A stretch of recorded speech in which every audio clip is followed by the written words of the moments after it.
order. We'll start with the roll call. Brian Payne here. Alexander Graham here. Carl Pike here. Linda Augusta here. Dot McFarlane here. Just in time for roll call. Come say your name and say you're here.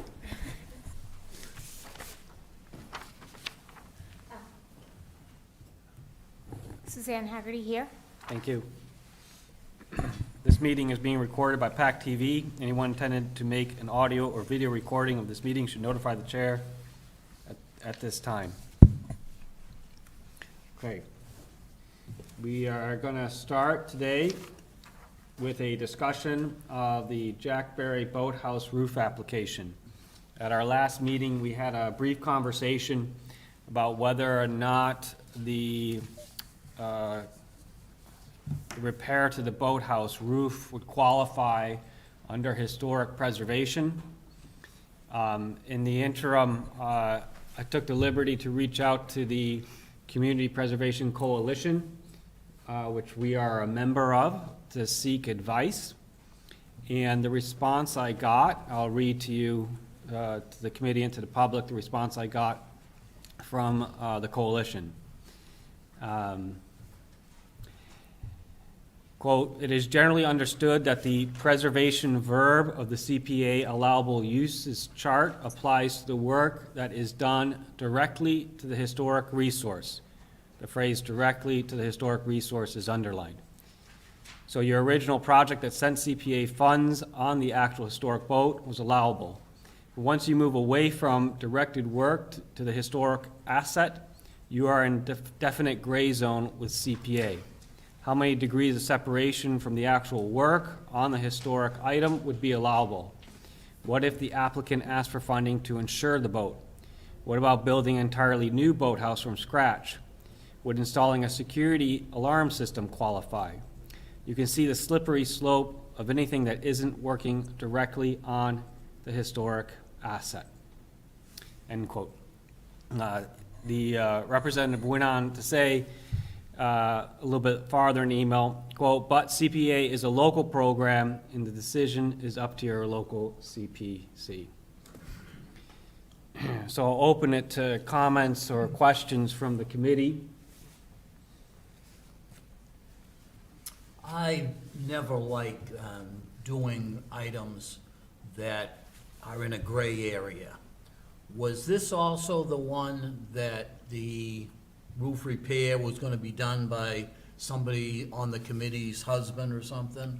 Yes, that is correct. Okay, so I felt that at that meeting, and I still feel that that's an absolute conflict of interest. So now when we add this on, I have some concerns about the viability or the goodness of us spending money on it. Any other comments from the committee? There is a possible conflict of interest there, but the carpenter, Ray, is a very good carpenter with really exquisite talent. And if you went to the barn or the house, you could see what he's done. He's a carpenter with love of what he's doing and love for the Bradford house and everything that goes with it. Yes, it's a conflict of interest, but we just have to hire somebody else who do the same thing, and he's not going to rip us off. And I say that because I'm a member of the Jonesboro Village Historical Society. So I would set that conflict aside. I guess my response to that would be that I would not automatically rule him out from doing the job, but I, at the very least, would like to see a few bids that, to make sure that, there is some open competition and based upon the results there, we never have to necessarily take the low bidder, but we at least, do some due diligence to see that it's being handled in a professional, non-conflict way. That's a possibility. I'll talk to Carol about it. Other comments related to the information we received from the coalition regarding the eligibility of the project not being a historical asset. I also feel like this applies to the two cemetery preservation projects as well, the tree removal projects. I'm having increasing concerns about those as well, for the same reasons. I mean, the term slippery slope, could potentially, I mean, basically, when I think of slippery slope, we're going towards something that's gonna lead to other incidents or instances where the same type of provisions are gonna be asked for going forward. So it's true, it's always dangerous to go down a slippery slope. However, when I think of preservation, and I think about, weather conditions that could impact a historical object, it's not directly related, it's not work being done directly to the boat, but it's something that could be put in place to prevent it from further degradation. So I agree it's a gray area, and I think we as a committee are gonna have to make a decision on that. As it relates to the cemetery projects, I feel like those trees are potentially directly impacting and harming historical objects in the town. So there might be a little bit of a difference there because you're removing something that would otherwise damage it, But obviously, we'll get to that later and have that discussion. But it's not an easy decision. I think we have a right as a committee to make that decision on the local level. But I also am a bit cautious to go down a slippery slope because it's true, what could follow, and if you're gonna be trying to review every sort of possibility for every item, you always be able to find something, and we should also consider the language that we have to abide by.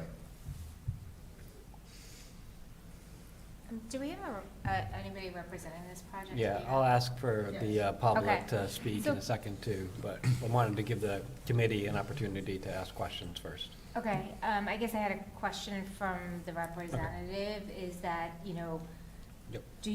are you a nonprofit status? Do you raise money? So really, I think what Brian's getting at is that, yes, I mean, the money is for the house itself, but since this is a new structure, I would agree with Brian to a certain extent, and that your operating costs for the nonprofit probably should cover anything that's outside of the scope of the actual property itself. I do think that, that you're right, Brian, I do, since you've raised that, and we're being a lot more conscientious lately about the projects we are supporting and where the money is going to. I do think, unfortunately, based on that, I agree with you. To open the floor to the public or representatives from the project as well. Is that right? Yeah, just please use the podium and state your name and make sure the mic is turned on too. Should be a green light. Okay, it is on. Okay, Jean Landis Nauman. I'm currently serving as the Vice President for Jones River Village Historic Society, which is the organization bringing forward this request. We're asking to replace a temporary faulty roof from the boathouse that shelters the historic catboat Bac Lejeune. CPC and town meeting approved spending $105,000 to restore this boat, as well as $2,800 recently for a new sail. The current roof allows birds and weather elements to damage the boat during the storage season, which runs from September to May. In a review of the CPA legislative text, General Laws, Chapter 44B, Section 2, the definition for preservation states protection of personal or real property from injury, harm, or destruction. A review of CPA projects approved throughout the Commonwealth finds several examples of roof repair or replacement for the preservation, protection of historic artifacts housed within that building. I further researched to see what the common understanding is of preservation. It's the act, process, or result of preserving something, such as the activity or process of keeping something valued alive, intact, or free from damage or decay. We firmly believe that the intent of the CPA legislation was to cover this exact situation. especially where significant CPA funds were used to restore this historic boat or artifact. The taxpayers, I think, would certainly expect that appropriate action be taken to protect and preserve an historic item receiving that much CPA funding. This committee, within the last couple of years, did approve an alarm to be placed in the boathouse to further protect this artifact. So I ask that you consider the true meaning of preservation as put in the general law legislation to protect the property from injury, harm, or destruction. And I think that's the key. On a separate note, I understand your concern about who we have do the actual work. What we submitted to you was an estimate of the cost of that work. There's been no contract signed. We can certainly put it out to bid, find, the right person to do the work. That was simply an estimate from someone who is in the business of doing this type of work. Be happy to answer any questions you have. Carol and Ray were unable to come tonight. They are both homesick. Questions from the committee? Nothing from me.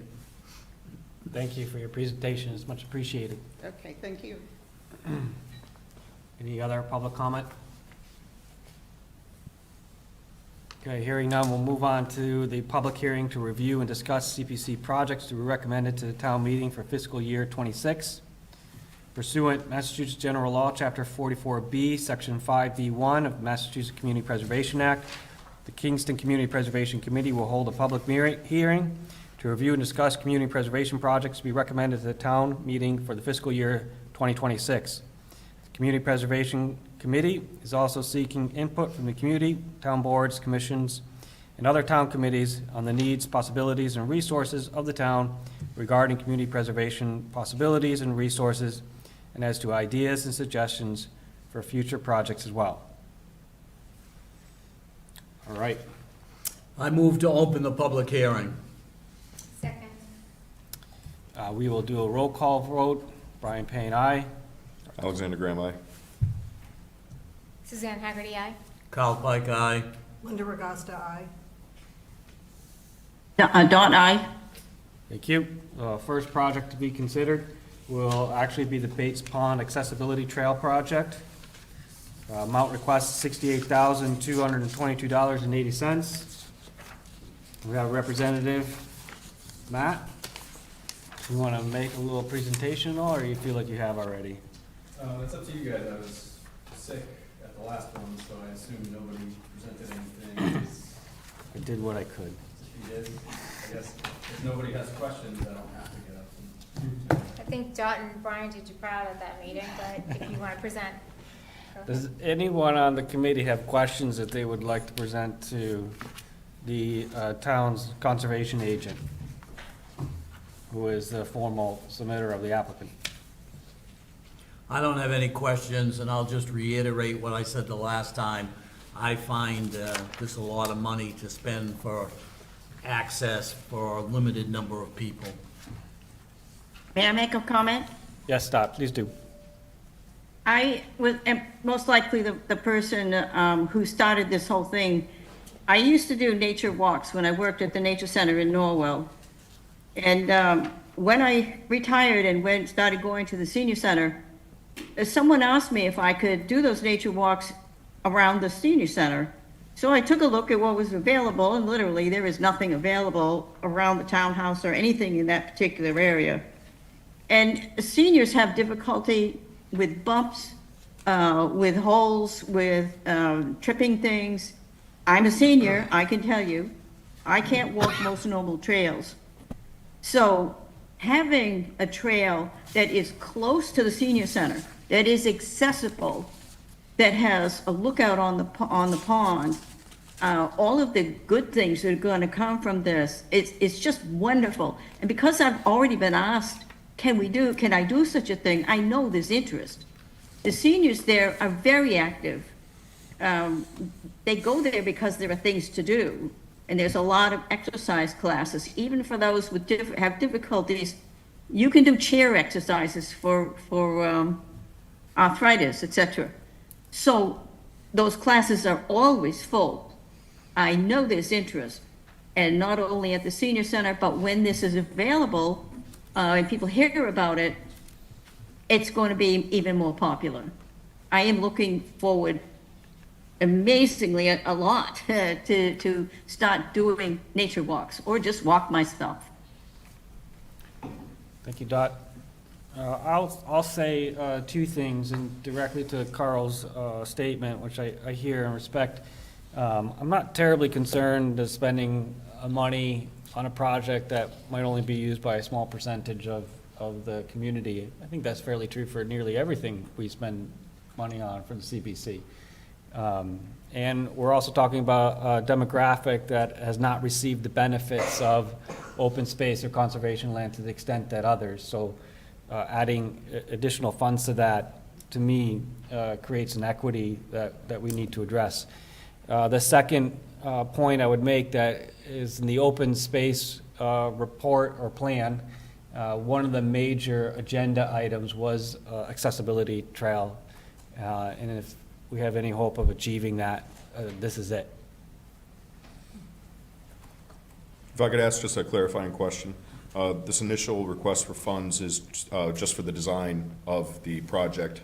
Now, at the end of this design period, would there be a set of ready for permit plans after it, or would it just be conceptual at that point?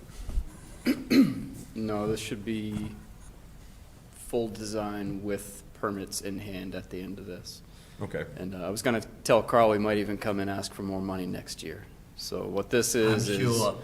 we have funding in hand from the Sampson Memorial Fund, and this would give us the rest of the money we would need to have all of the design and permitting work done. And at the same time, we just submitted a grant for implementation from the Mass Trails Program. But much like this, the construction costs way more money than I would have anticipated. So we still are going to have big gaps in actually trying to implement this project. So I wouldn't be surprised if we came back next year asking to kind of split the difference there with more CPC funding. But I do think Dot's exactly right. She was the genesis of this, and I think it is a great opportunity for people who like to go to the senior center to get out, enjoy nature, get all the benefits of that in a safe space. It also opens up a decent-sized conservation area that has not been open to the public before. There are existing overgrown fire roads out there that function as trails. So it does that as well. It opens up a property that didn't have access to all of the existing parking you have here at Town Hall and at the senior center. So. And once we do this, we spend $70,000 here, and for round numbers, another $130,000 to construct it, so we have a $200,000 asset out there. Do we have to spend money continuously to maintain it, and if we don't, then does it kind of go down the drain? It will need maintenance over time, not in any short time frame. I mean, over time, no matter what you build it with, you're going to have boards that, pop up or need to be replaced. I would expect a pretty decent life out of it before it would have to be replaced or have any major repairs to it. But we do have sections of boardwalk in town on conservation areas that need repair that haven't happened because they're expensive.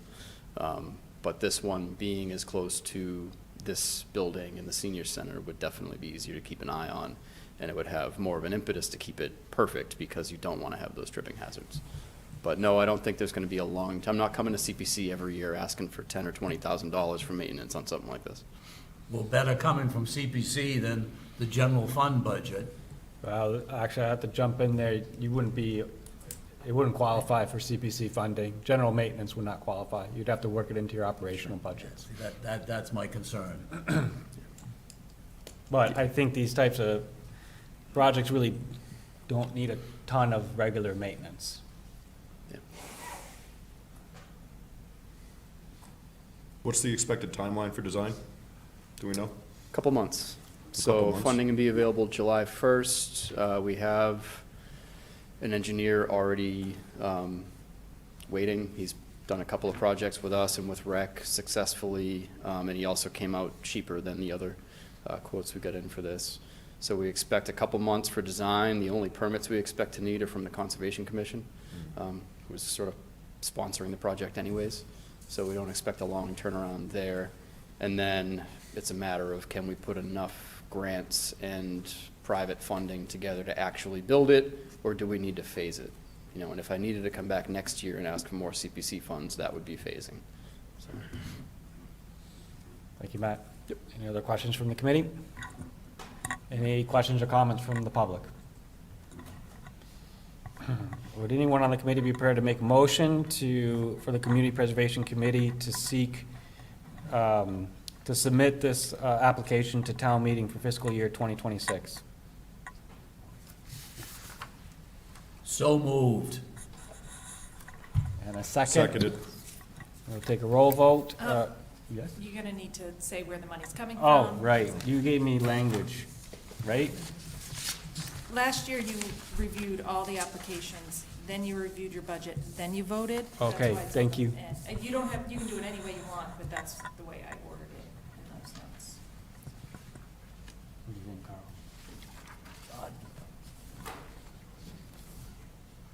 I just don't do the one at a time. Okay. Doesn't matter to me. I move to recommend to town meeting the project of Bates Pond Accessible Trail in the sum of $68,222.80 from the available Community Preservation Act Historic Conservation Fund. Open space?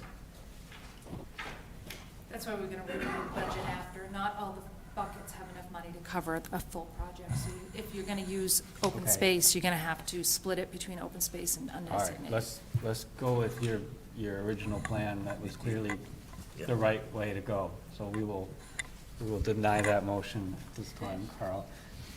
Thank you. I'll withdraw it. Thank you. Let us move to the next application, which is affordable housing project. I don't understand. Sorry, Doc, go Um, ahead. So he would do it. Are you going to do it again later? Yes. And- Yeah. Oh, okay. Yeah, we're okay. gonna review all the plans, then we're gonna review our available budgets to figure out how much money we have to spend. Okay. And then I we will gotcha. have to designate funds from open space and Right. undesignated in order to fund that. So we'll have to do some Okay. math. All right, so let's move on to affordable housing. My understanding, this is just a transfer of the available funds that are marked for affordable housing, which is somewhere around $40,000, $39,236, over into the Affordable Housing Trust, which is maintaining the available funds, and they have something like $900,000 at this point. Questions or comments from the committee? I'd ask the question if the affordable housing people are any closer to spending any of this money on a project. Is there a representative from affordable housing here?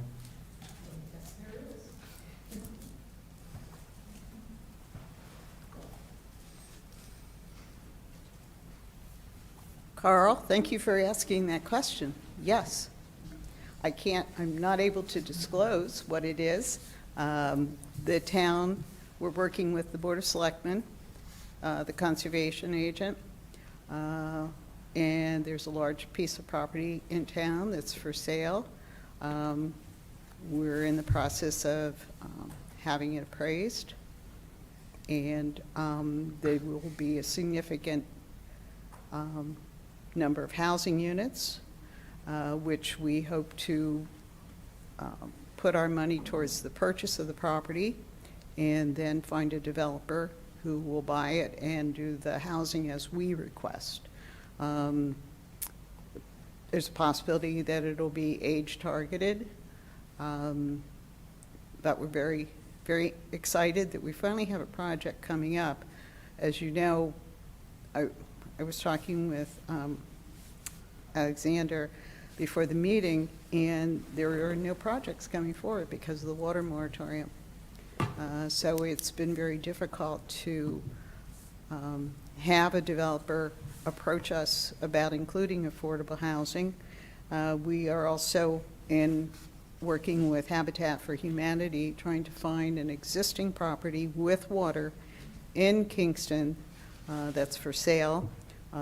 As you know, Carl, we have scrutinized the tax title list several times. The properties that we thought might be feasible have so many encumbrances on them. There's a lot of legal issues to be resolved. And of course, now with the new ruling that when the town takes a piece of property for not paying taxes and then resells the property, the equity in that property has to go to the original owner, which means that the opportunities we had before to use basically town-owned land has now disappeared with that ruling on tax titles. So I anticipate that probably within the next, 18 months, not knowing how long it's going to take to finalize a sale of the property to the town and then to find the developer. We'll be using every penny that we have and probably have to go out and borrow in order to make that purchase. So I would appreciate consideration for helping us to continue to build our fund. And I think the intent was for something just like this, where there's going to be an opportunity for a very large housing project that we can control a lot of what is built there, because we'll be in the driver's seat, so to speak, and say, this is what we want. Now, are you willing to do it as a developer? Thank you. Okay. Any questions while I'm up here? I know you said you can't speak directly about the project. Is there an estimated number of units? 30 plus. Thank you. Thank you. I have a question. Yes, Is any of this money available for ADU units? ADU units are not technically affordable housing. Okay. The official definition of affordable housing is that there is a perpetual restriction on the sale of the property. It always has to be sold at the lower rate that's considered affordable by HUD. We are supporting the ADUs. We supported the original warrant article at town meeting to change zoning.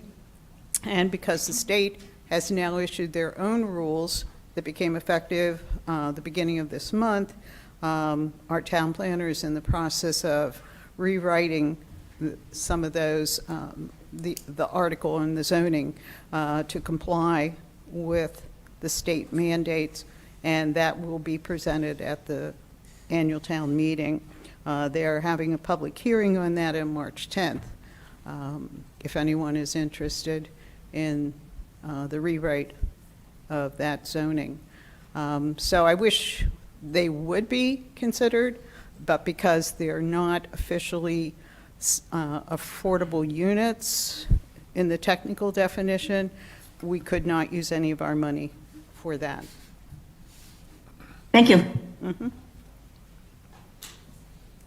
Any other comments or questions? Thank you. Now move on to the next proposal, which is to replace a temporary roof, the Jack Berry Boathouse, in the amount of $6,350.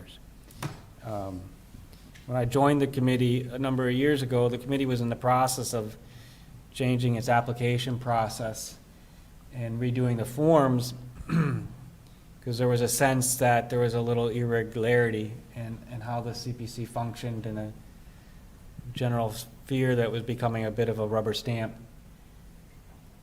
I just feel like we need to spend a little bit more time and be a little bit more diligent in how we receive applications, and do a little bit more work to assess whether or not they qualify for CPC funds earlier in the process. We did initially vote that our initial belief was that the application qualified, but in hindsight, I'm doubtful of that. I don't deny that the roof needs to be replaced and that the good roof is essential for the preservation of the object. What I deny is that that responsibility falls to the CPC and taxpayers who provide the CPC with its funds. So I will be voting against this project. And I tend to agree with you, and especially when I see a cost of approximately $6K, it's not like it's a huge ask to find, for the people to somehow find that money through fundraising or some other resource than coming to us. I have a comment. Thank you, Dot. The major funding for the Bradford House comes from the summer breakfasts. And because of COVID, there were no breakfasts for 3 years. So we don't have a surplus at this moment.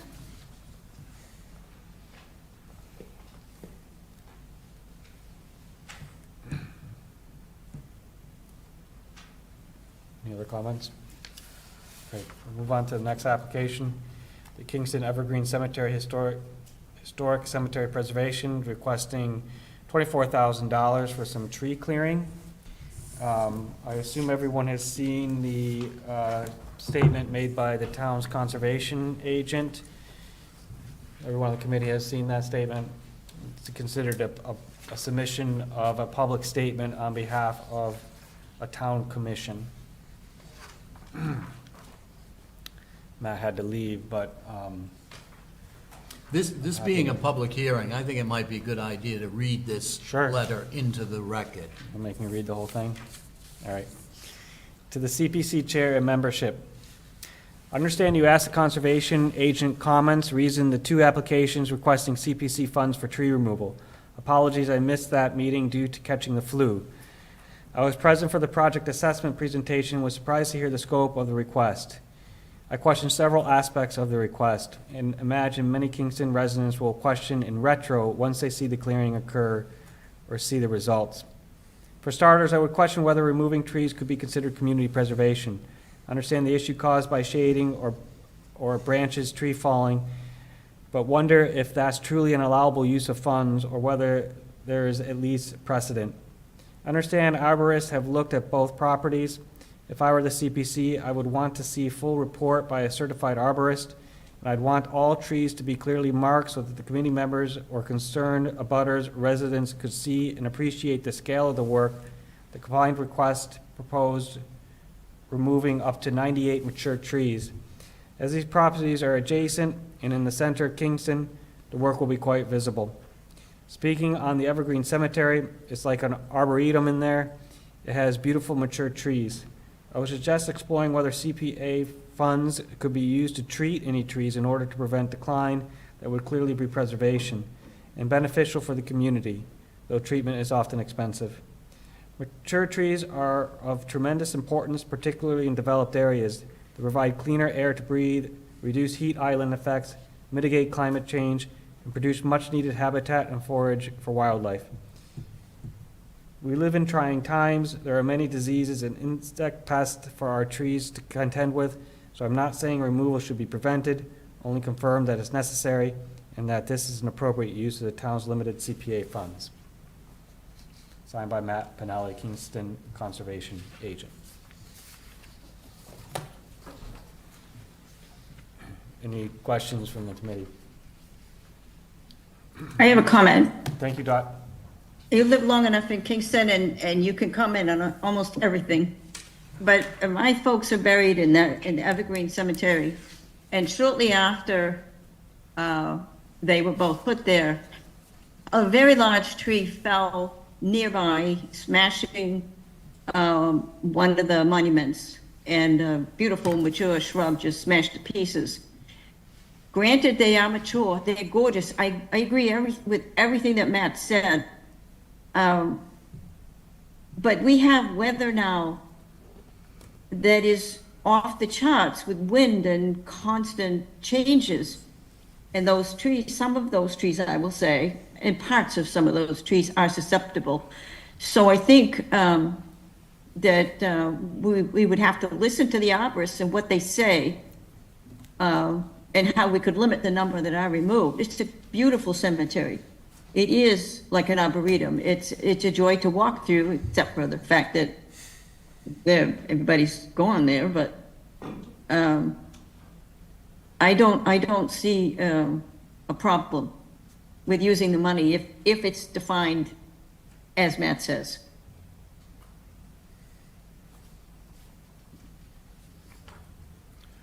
It does get me thinking, as a committee, if we in fact did our due diligence or, made as much effort as we could have made to understand better, like I never went down to the cemetery with anybody to see what trees were coming down and what was next to the ones that weren't coming down and what we were trying to protect, et cetera. So I don't really know what to say on this, except I'm a little bit concerned that, the conservation agent has these kinds of concerns. I'd like to speak on behalf of this, Christopher Rock, a member of the Board of Trustees, Evergreen Cemetery. So we had an arborist come in, assess the trees. There's 28 trees that need to be addressed. Out of the 28, 7 we're looking at is total tree removals, and there's due to decay beyond repair. The other 21 trees, the arborist says that if we take action now, we should be able to cut off the dead limbs, to cut the disease out of the tree, to save the tree. I think 2 of the trees they're looking to come down, they're large overgrowth trees that are impinging on tombstones, old marble stones that are costly to repair. We did secure a significant amount of CPC money to restore those stones that were damaged, and now we're trying to be proactive so we're not in that same situation again. We do understand and appreciate the way that cemetery is, hence the name Evergreen Cemetery. That is what is our pride and joy, is the trees, the growth, the atmosphere that's in there. And we're trying to stay proactive in the sense to preserve what we have there, as Dot mentioned, to not have stones that are damaged. We just had not that long ago, a tree that came down and really decimated a real beautiful marble stone that took a substantial amount of money to repair it back to its original state, or thereabouts. So that's what this is all about, is to try and be proactive. We don't want to cut down any more trees than we need to. Most of the trees are in the older section, almost directly across from the town hall here, in the older part, and a lot of them along the wood line, the perimeter. The trees, we didn't mark the trees as we went through. We have a map with those trees that are cataloged. So just so you get a clearer understanding for you. We're not looking for a total cut down of trees. We don't want to cut trees to the ground if we don't have to. So we're just trying to avoid damaging the existing stones. Does anybody have any questions? No, thank you for that clarification of the quantity of trees that will actually be removed. Yeah, Could you repeat those numbers? I'm sorry, I missed them. How many trees are being cut down, and what percentage of the whole of the tree coverage is being cut down? Out of the whole cemetery, there's 28 trees that need to be addressed. Most of them are just limbing off dead limbs to cut decay out. Okay. There's a lot of, I can't remember the name of there's a beetle that's been in there that's been killing the trees. And when they get into the tree, they kill the tree from the top down. So the arborist says, some of them, you can cut the tops off and you can try saving the bottom half of the tree. Sometimes it works, sometimes it doesn't. So that's what we're going to try with a number of the trees, to try and preserve the trees, to maintain that beauty that we have in there. Thank you. My primary concern was the quantity of trees that are being removed, and we have a project that's asking for a similar activity, and I beg that, it makes me wonder if this is a larger problem across all of Kingston. How many other trees that maybe aren't near historical cemeteries are affected by this issue, and will it continue to present itself in other areas, and is there any plan to assess that in the future? Not that it's our responsibility on this committee. It's just something to think about. I generally don't like the idea of removing trees that we don't have to, and I'm glad that the applicant is coming up with a plan that doesn't necessarily lead right to the removal of everything. And I, for one, am supportive of this. I can attest to trees coming down because there was a mature pine behind my house that part of it came down and landed on my roof. And I called an arborist to check it out, and he said to cut it down. I was afraid that the rest of it would hit my house, and he said after he cut it that yes, it needed to come down. It was in a dangerous spot, and it was riddled with carpenter ants. And just up the street from me, about 4 houses up, another tree came down on a woman's house, and she had to move out while they did the repairs because it smashed right through the roof. So it's a town-wide problem because Kingston is old, and the trees that were planted 100 years ago are reaching the end of their life, or maybe they can live a lot longer. But again, with the weather we're having, it is a problem, and not just Kingston, but everywhere.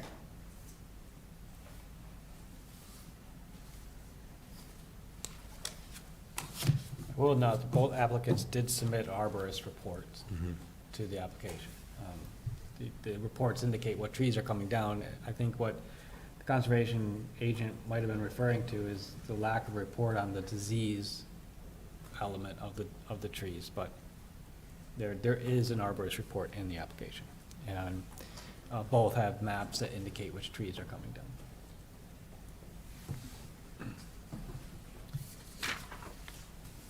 Any other questions or comments regarding the Evergreen Cemetery project? No. Now move to the old burying ground tree removal restoration, which requests $65,000 along the same lines. Any questions or comments from the commission, sorry.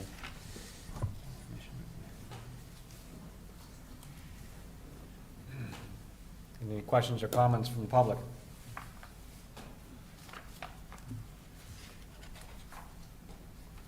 Okay, thank you. We'll now, was that close? Yes, we need to make a motion to close the public hearing. I move to close the public hearing. I have a, You have not heard the last one for old burial ground, did you? yeah, I just called it, and there was no questions or comments. Oh. Was there questions from the Did public? somebody want to speak to it? Yes. Do you want us to talk about it, or are you all set with that? Well, I think I'm I'd personally like set with a reminder of how many trees we're Okay. talking about here. Yeah, we did. Okay. Yeah, Okay, please. I had asked for public commentary, but no one raised that, I'm Oh. sorry. Ask the proposers. Go ahead. Okay. Go up to the podium and state.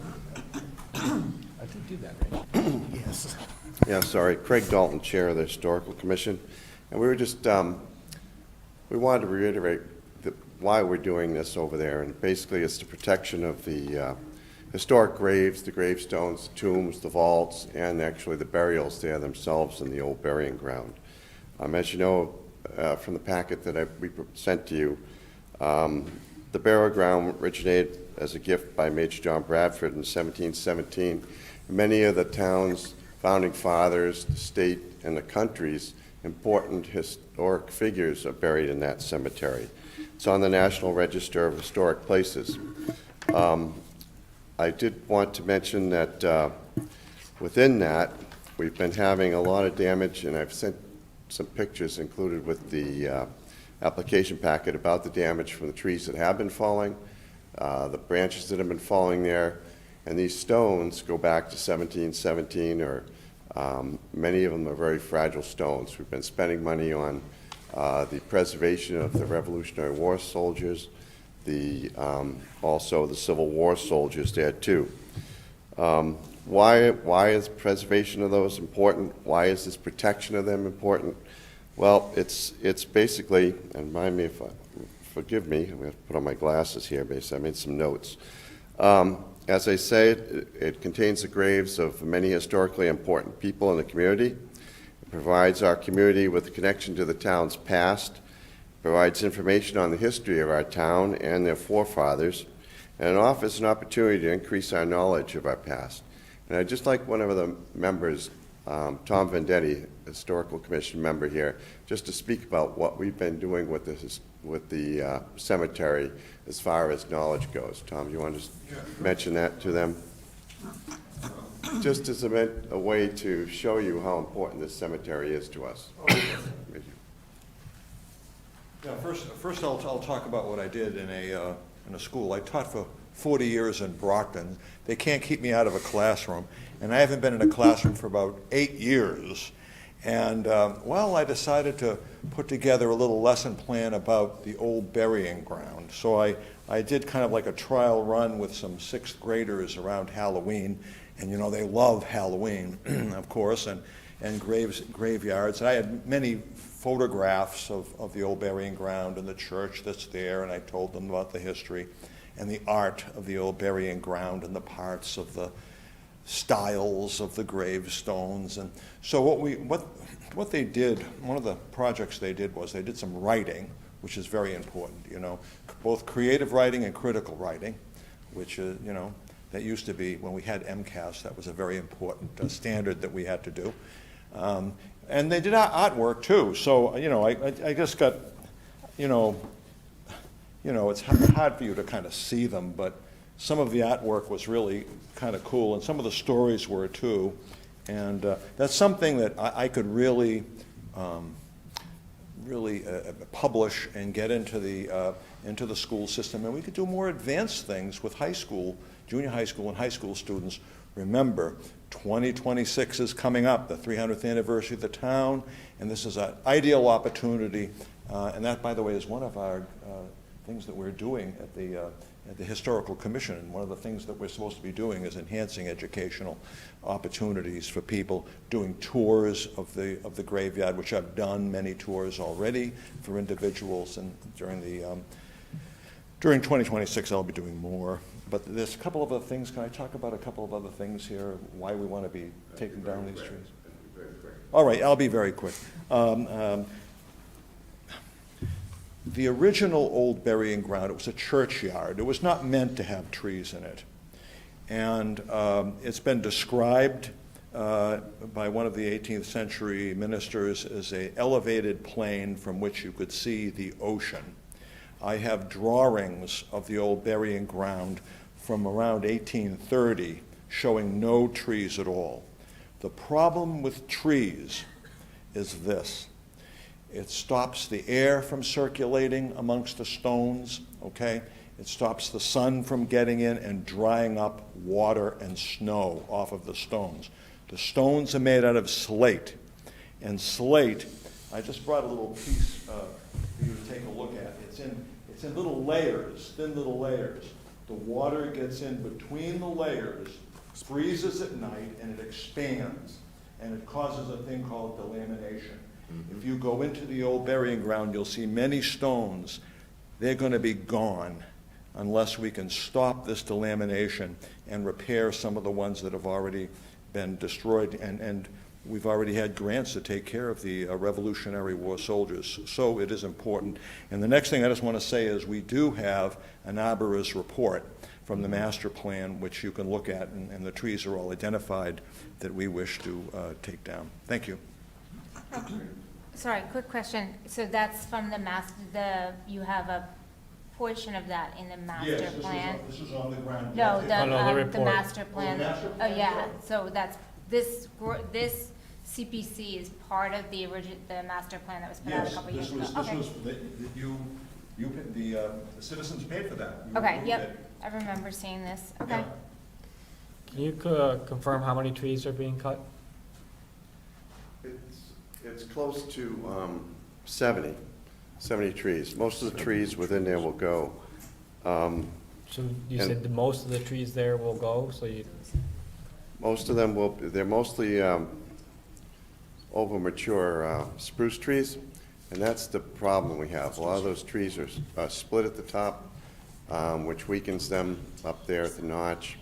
Many of them have been infected with this beetle that's causing damage, and I'm facing it at my own yard right across the street, basically. We've had, 3 or 4 come down over the last 10, 15 years. One just last year broke off 20 feet up. It was an 11,000-pound trunk, and that tree broke in half, split 20 feet off, landed in my yard.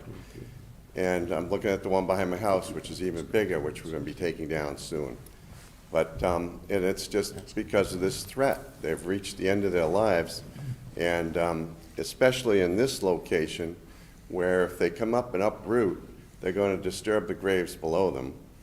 If they drop branches or the tops come off, they're going to destroy numerous of these fragile grave markers. If the whole tree comes down without uprooting, it's going to destroy even more of them. I gave you a few pictures in the application. I had some tonight for a PowerPoint, but we're not showing it, of some of how we lucked out on some of these trees because the branches have come down in between the rows. So it's a question of, well, you could take down a few, and I've walked the yard with 3 or 4 now companies looking at these trees and talking about them. There's no yes or no, this tree is going to survive the next windstorm. And it's not like saying, yeah, this is a healthy tree, but who knows if it's going to come over the next time? Is the wind going to be strong enough? Is it going to have ice on it? But it is a mature tree, and it is being weakened, and we know that. So we're trying to get ahead of it, ahead of the destruction of the graves, by being proactive and asking for these trees to come down.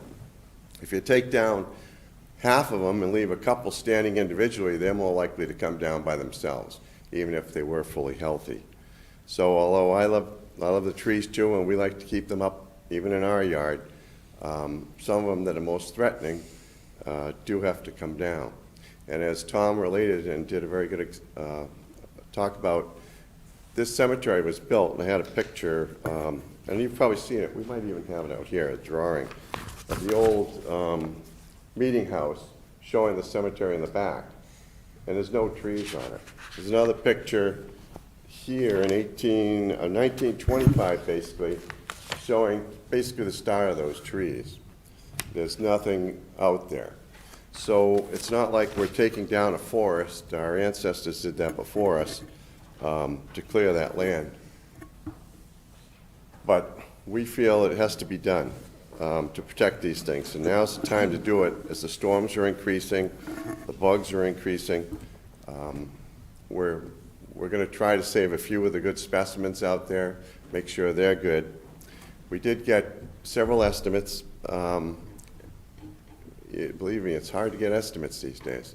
But I recently received one, and they range from, this year's estimates range from $37,000 to $65,000. And based on our application, the $65,000 mark that we put into you was based upon last year's estimate from a company who predicted about $50,000. And we upped that based upon inflation, cost of all this other stuff going up, as $65,000. Now, if we can do a better deal, as the town administrator had suggested, working with the Evergreen Cemetery project on it, and the project can come in under the bidding level, then that's a possibility. And if we have companies that are below that level, that's probably the way we'll go. But we have to be careful, because if we don't have those companies, we need enough to cover what we expect will be the true cost under a bid. So that's why we're requesting that much. That's why we're requesting that these trees be allowed to come down and help protect this historic cemetery. Thank you. So I have a couple questions for you. Yes. So it looks like this is part of your preservation master plan. So I want to just clarify that I thought this was part of the town master plan. No. This is your preservation master plan, so I just want to clarify that. And then, but it looks like when you did this assessment, this is from 2020, and it's a few trees, but now it looks like it's almost all the trees. Is that correct? Correct. It's different Okay. from that. That was that's the cemetery historic preservation plan for the master plan for the cemetery. For the It's not cemetery. the historical commission's preservation plan. Okay, so, quick question, so if this was done in 2020, why now? Or, like, why are you putting in for now, and why didn't you ask for the money prior to now? Well, last year we did ask for the money, but we were too late asking for the money. Okay, We missed the deadline by a week or so, and we didn't feel it was that critical to go and ask for the extra favor to try to get in last year. So that was a one-year delay. We had been looking at it and trying to figure out what we're doing and researching the trees and working with the highway super, Paul Basler, before.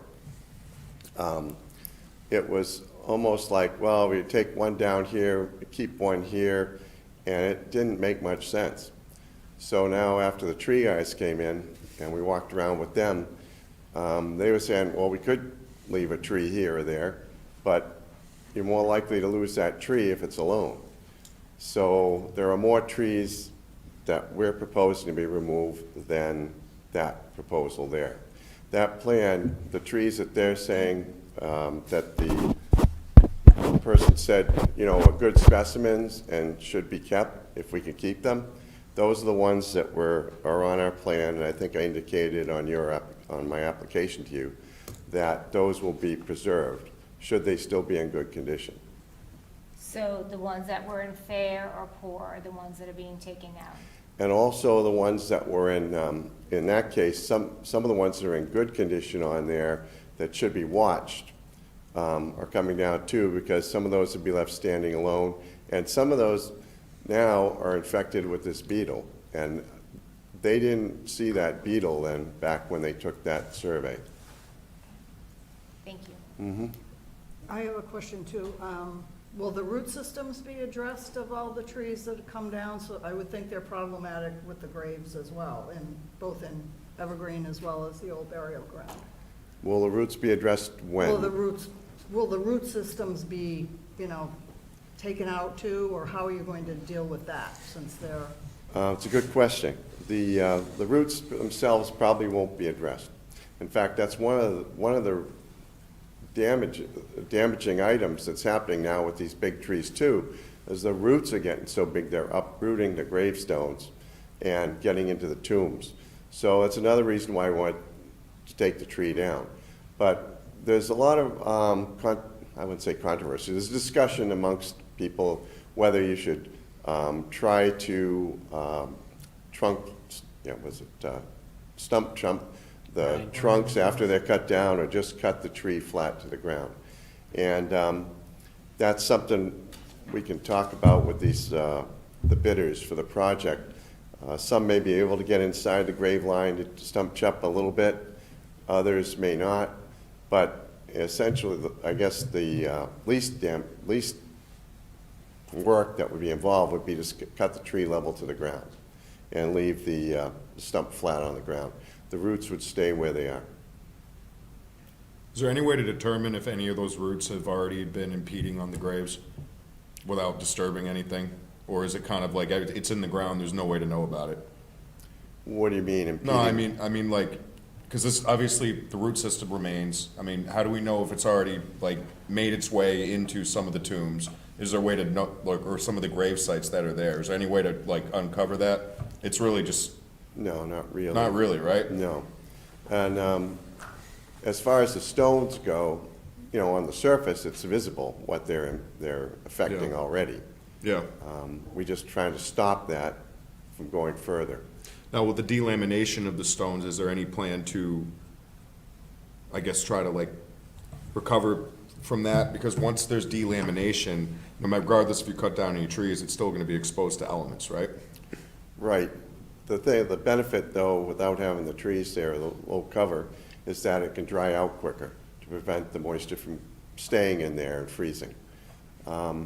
We do have, there are ways to stop or delay delamination, and we've done that with some of the stones we've preserved, and that's something we'll continue to do over the years.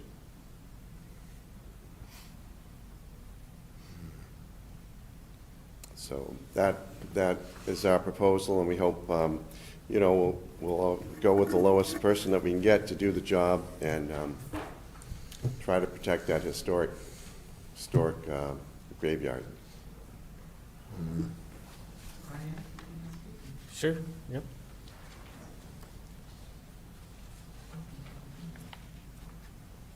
First of all, let me just say I'm fully supportive of the work that they're doing, but I also want to point out that this work is to preserve the artifacts, just like the roof on the boathouse is to preserve the artifact. The artifacts are the graves. So if there's a ruling in favor of this project, which I hope there is, I hope you see that we're talking about the same type of activity to be covered by the CPC. Thank you. Any other comments? Okay. I guess one more time, I tend to be different on this committee from most of the members. I have never been a lover of trees, that we can never cut down a tree. I kind of equate a tree with life, that I believe that most trees are gonna have a limited life, just like I probably have a limited life. So that I am not opposed to these projects just because we're cutting down trees. Also might note that I love the cities. I'm a city guy, and I will defer to the cemetery experts here, the historical people who are working to, you know, as much as I dislike going against Matt Piniella, when I hear, you know, the work that's being done, when I hear that we have a lot of history that says that one of these cemeteries never had trees, so that that means a lot to me too, so that from a historical perspective. But thank you all for the work that you do and continue to make these things important to many people in Kingston, even if they're not important to me. Thank you. I do have concerns about whether or not this qualifies for preservation funds. I don't deny that the work needs to be done. I question whether or not the CPC has the authority to pay for it. Yeah, I think that's a good point. Okay, any other questions before we close out the public hearing? For the second time, I move to close the public hearing. Second. Okay, thank you. Brian Payne, aye. Alexander Graham, aye. Suzanne Haggerty, aye. Kyle Pike, aye.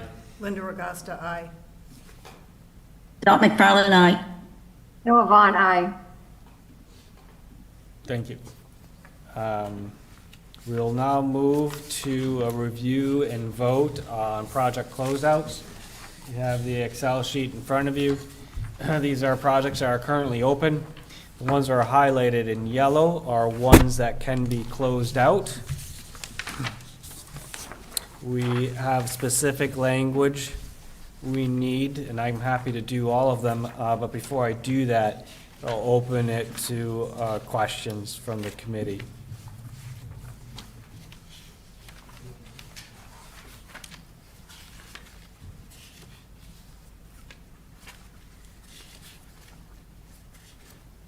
Hearing none, we'll move through. I have Yeah, one, I go ahead. think. Yeah.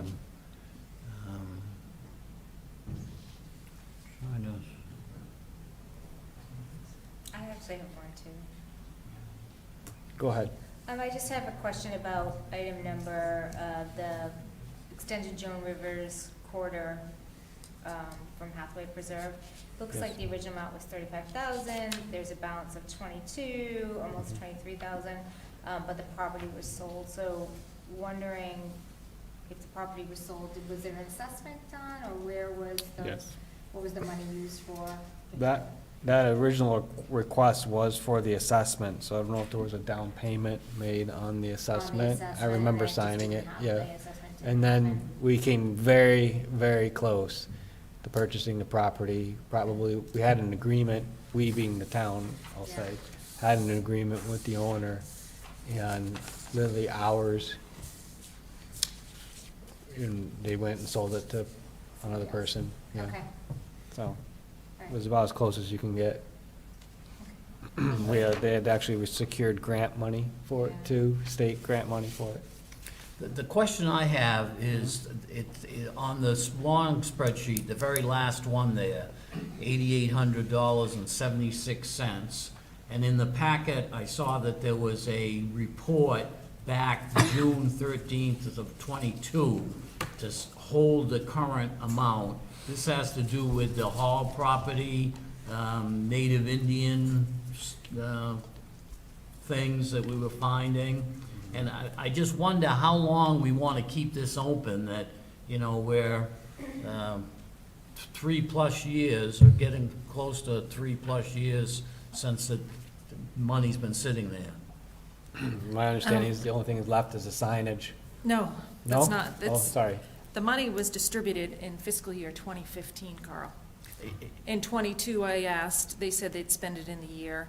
I have an email from 2024, which they said they'd spend in the year. And we're Okay. back to no, So I'm gonna suggest that this one should be, you know, if we wanna leave $500 for a sign, or 800, Nothing was done on the project. I believe that's the original amount. oh, okay, so We can close it. I think that's another one that should be closed. Sure. Happy to add that to the list. Mr. Chairman, can I speak to that for a second? Sure. Since I'm the one that wrote that letter, I received an email from Tricia here a few weeks ago, I guess it was, about closing out that account, that amount, and it was for the Hall property. And I just haven't gotten to do that, but we have to vote it at our meeting. That actually relates to a project that we wanted to do and we're progressing on. It was approved by your committee. It was a booklet, for printing a booklet up, but yet, after it was approved, the chairman, and I don't remember if it was you or not, but wrote us and said, no, they considered it wasn't eligible for CPA funding. So that project died, and that money, as far as we're concerned, goes back to you anyways. We just have to vote and send you a letter. Thank you. Thank you. Sounds like something I might have said. All right. Any other questions? All right, I'll start with the motions here. I move to close the project purchase off Winthrop Street. Account number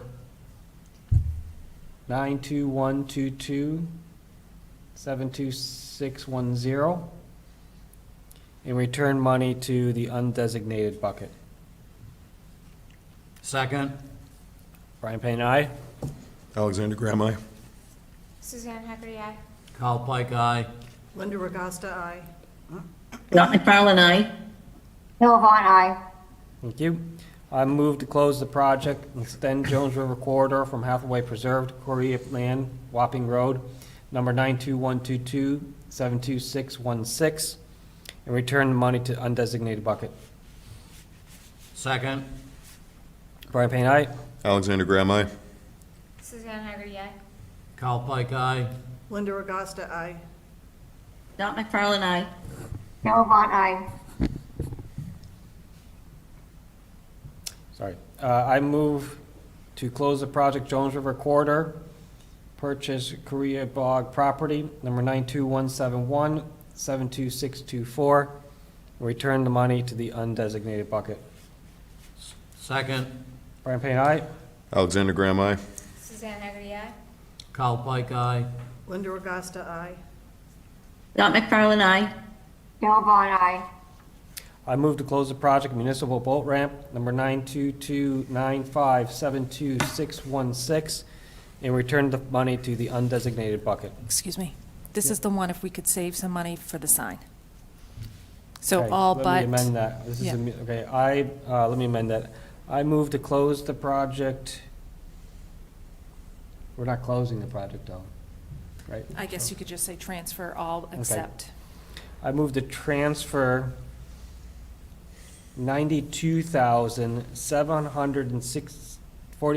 $92,746.97 from the project municipal boat ramp number 92292722616 to the undesignated bucket, leaving a remainder of $1,000 to cover the cost of signage. Second? Oh, Brian Payne, aye. Sorry, everybody. Alexander Graham, aye. Suzanne Haggerty, aye. Carl Pike, aye. Linda Regasta, aye. Dot McFarland, aye. Bill Vaughn, aye. I move to close the project, playground Grays Beach fence, number 92630-72587, and return the money to undesignated bucket. Second? Brian Payne, aye. Alexander Graham, aye. Suzanne Haggerty, aye. Carl Pike, aye. Linda Augusta, aye. Dot McFarland, aye. Gail Vaughn, aye. I move to close the project Opachenki Rose Field, number 92630722604, and return the money to undesignated bucket. Second. Brian Payne, aye. Alexander Graham, aye. Suzanne Haggerty, aye. Kyle Pike, aye. Linda Augusta, aye. Dot McFarland, aye. Gail Vaughn, aye. I move to close the project Opachenki Walkway, number 92630722606, and return the money to the undesignated bucket. Second. Brian Payne, aye. Alexander Graham, aye. Suzanne Haggerty, aye.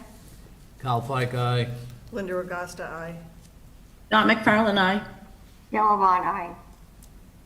I move to close the project Hall Archaeology, number 926917880, and return the money to undesignated bucket. Second. Brian Payne, aye. Alexander Graham, aye.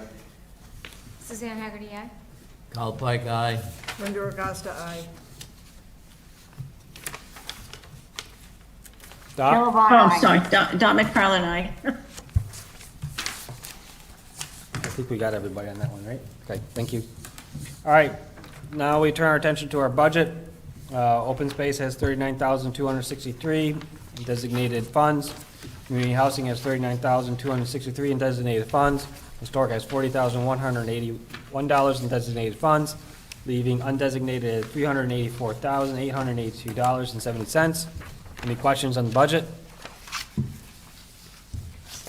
When will the budget reflect everything that we just voted on? That's next fiscal year. Next fiscal year. 26. Okay, No, for the money we just voted on, whenever the accountant transfers.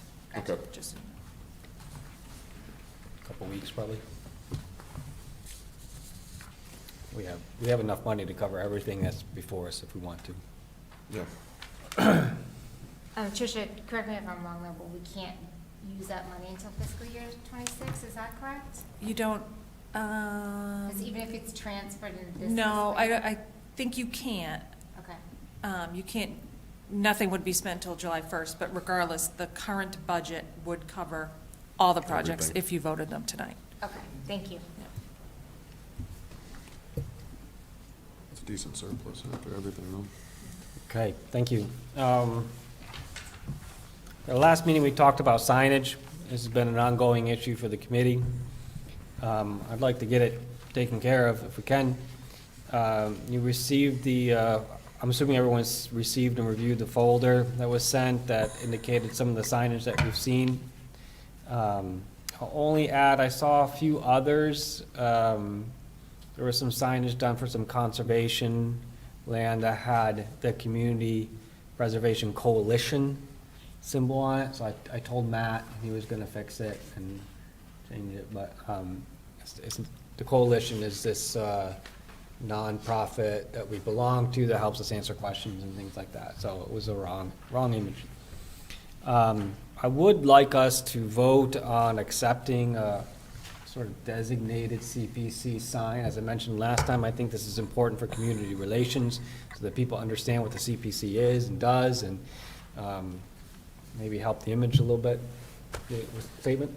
Yeah, so Brian, I did take your inquiry to my board, the Recreation Board, and during our conversations, they said that there's, I forget who we use, but they have a copy of the sign that we use, so that, do you remember who it is, Tricia, or do you know who it is? I think it might be this one, which was Sinorama. Sinorama, yeah, Sinorama has that template for anybody that might use it, so we could just, as part of the application process, put that maybe. Yeah. You need to, a line item account for this in your listing and work with Sinorama to get this Yeah. when the project is complete. I'm not sure if we could designate a particular company. Particular company, that's right. But we could provide the template that they would have to use.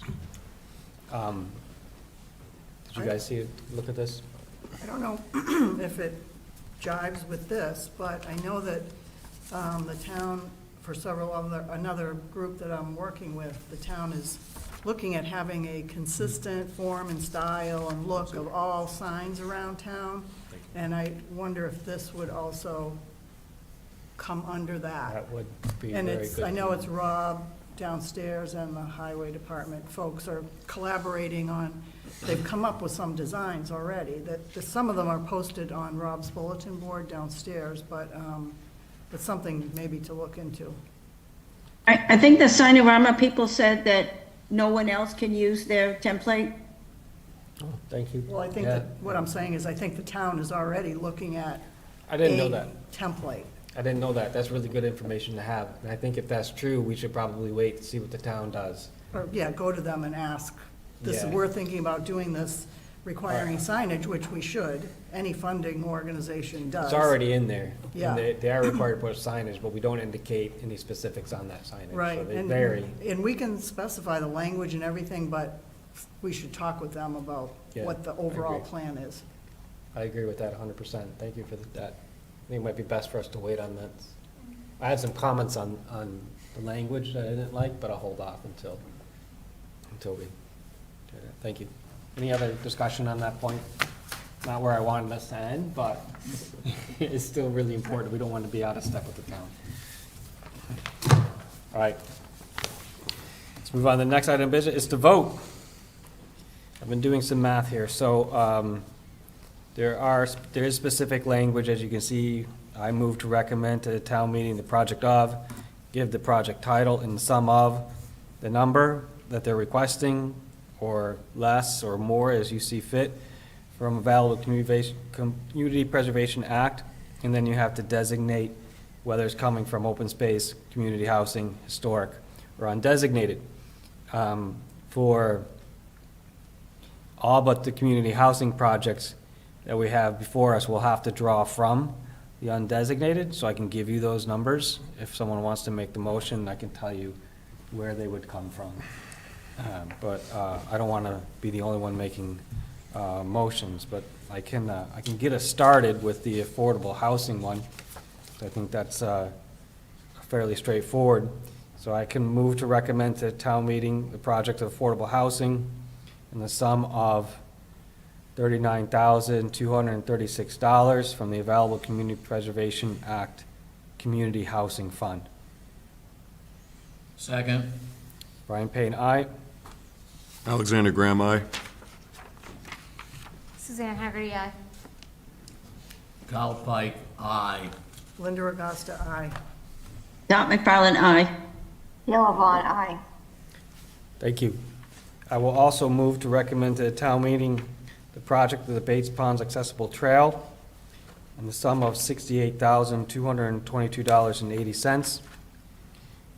$39,236 to come from the open space budget, $28,986.80 to come from the undesignated funds. Second. Brian Payne, aye. Alexander Graham, aye. Suzanne Haggerty, aye. Carl Pike opposed. Linda Augusta, aye. Dot McFarland, aye. Yellow Vaughn, aye. Okay, motion passes. I'm afraid I don't support the remaining three projects, but I did do the math. If someone does support it, I can give you the numbers that you will need to insert. I move to recommend to town meeting the project of replacing the temporary roof on the Jack Berry boathouse in the sum of $6,350 from the available Community Preservation Act. Second, You're coming from the historic, I assume. From the historic bucket. okay, second. Brian Payne, no. Alexander Graham, aye. Suzanne Haggerty, no. Carl Pike, no. Linda Augusta, aye. Dot McFarland, aye. Yellow Vaughn, aye. What was that total? I missed. Aye. 3 noes and 4 yeses? Motion passes. Let's see, we have the, I have to redo my math, but someone wants to support the Kingston Evergreen I move to recommend to town meeting the project of the Kingston Evergreen Cemetery, Historic Cemetery Preservation in the sum of $24,000 from the available Community Preservation Act, Historic. historic bucket. Second. Brian Payne, no. Alexander Graham, aye. Suzanne Haggerty, aye. Carl Pike, yes. Linda Regosta, aye. Dot McFarland, aye. Bill Vaughn, aye. Okay, just give me 1 second to do some math here.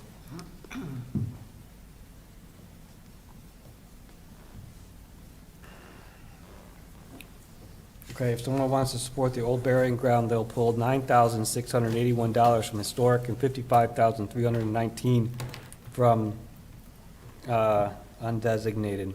I'll say that again, $9,681 from historic, $55,319 from undesignated. What would the remaining balance be for undesignated? I've lost track, but a fair amount. Plus, Well put. we just added back almost 200K, Yeah. thereabouts. There is no shortage of funds. I move to recommend to town meeting the project of old burying ground tree removal and restoration in the sum of $65,000, $9,681 from historic, $9,681 from historic, $55,319. $55,319 from undesignated funds from the available Community Preservation Act. Did I say that? Close enough. Second. Brian Payne, no. Alexander Graham, aye. Suzanne Haggerty, aye. Carl Pike, aye. Linda Regosta, aye. Dot McFarland, aye. Bill Vaughn, aye. Motion passes. All applicants passed. All right. What do we need to do now, Trish? So the next one is the budget, which also goes on the town meeting warrant, so you do have to, those amounts will be added to the bucket July 1st, the 42. So that needs to be read, and then there's a motion to approve the operating budget below. I'm sorry, can you say that again? I think it's in the packet. It's the budget and it's the operating budget for CPC. Okay. This wording will go in the town meeting warrant, so you will need to vote this. Okay. Yeah. So I just So have to those are read- the funds that will go in the bucket on July 1st, as well as the operating budget, which is any expenses and then my salary. Do I have to read all that? I just ready to make the motion that's at the bottom here. You could make the motion as noted in the Just one documents. comment. On the, between the three of them there, Yep. is it just rounding? See, the total says 526, but all three of them are 175, so it would add up to 525. I don't know what It you're- may be rounding. I don't know what we're looking at. Oh, The I'm sorry. 42,175. What was your question? If you look at all three of them, they'd add up to 126, 525. Oh, They may be rounding. There If pennies you've got in there? pennies there, I don't know. Did you just do that math just now? Finance guy, huh? Over here with my Hold on. phone. I have to check the phone here, calculator. I just want to find the email from the accountant.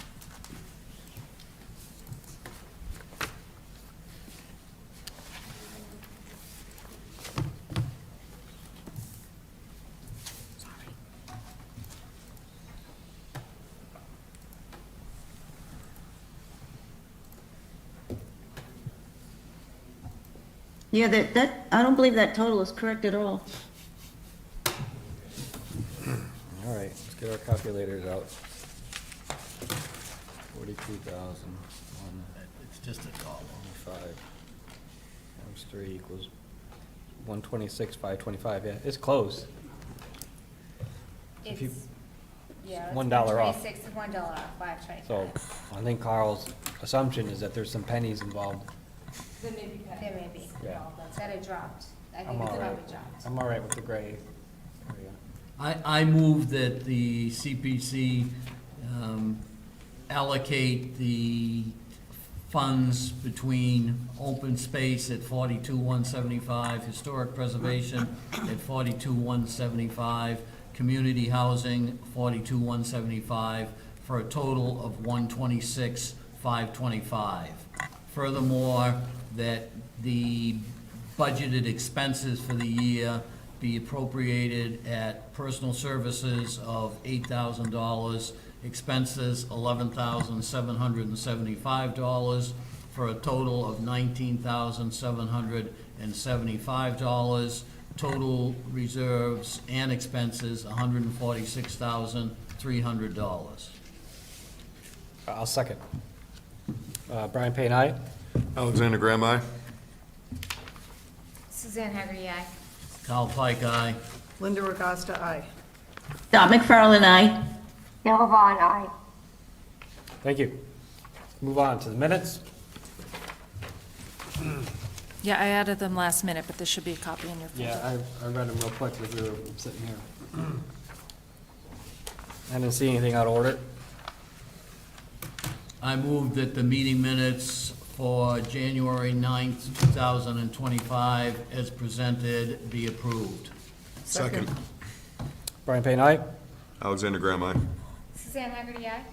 Kyle Pike, aye. Linda Regosta, aye. Dot McFarland, aye. Gale Vaughn, aye. Any other business for the committee? No. All right, well, thank you all for your time. Thank you to the public for their commentary. And I make a motion to adjourn. Second. Brian Payne, aye? Alexander Graham, aye. Suzanne Haggerty, aye. Kyle Pike, aye. Linda Regosta, aye.